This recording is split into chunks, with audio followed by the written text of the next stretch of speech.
นี่มาแล้ว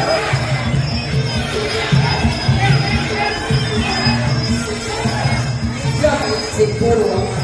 ฟ้า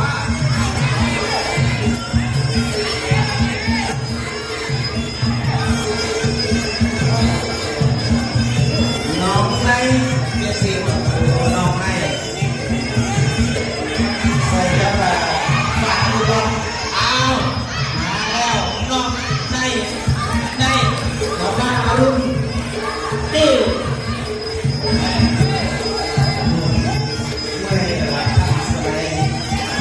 ก้อยของเพื่อนแซงก็หมด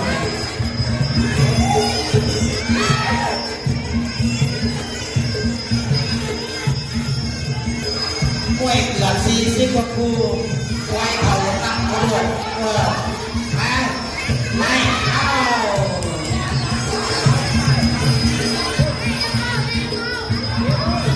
เดี๋ยวฟังอรุณเราได้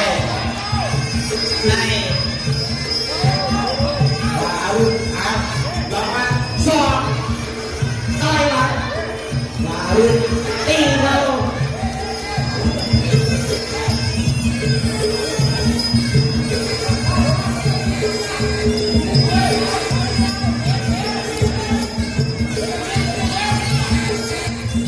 นี่ก็คือว่าสุดยอดว่ามวยไทยไหนอยากจะใช้สีสุภคุณบนเวทีมีสิทธิ์แค่สับมือชกและก็ชูมือท่าน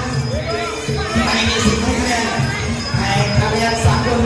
ด้านล่างรู้ทำกิจสมัยตอนนี้จุดคงสิงก็โดนอ้าวรอดก็รอด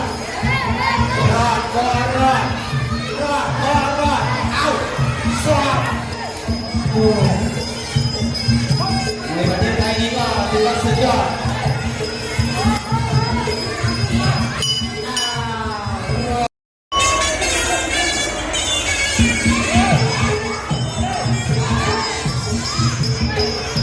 รอดหรือไม่รอดเห็นการตอบที่ตามมา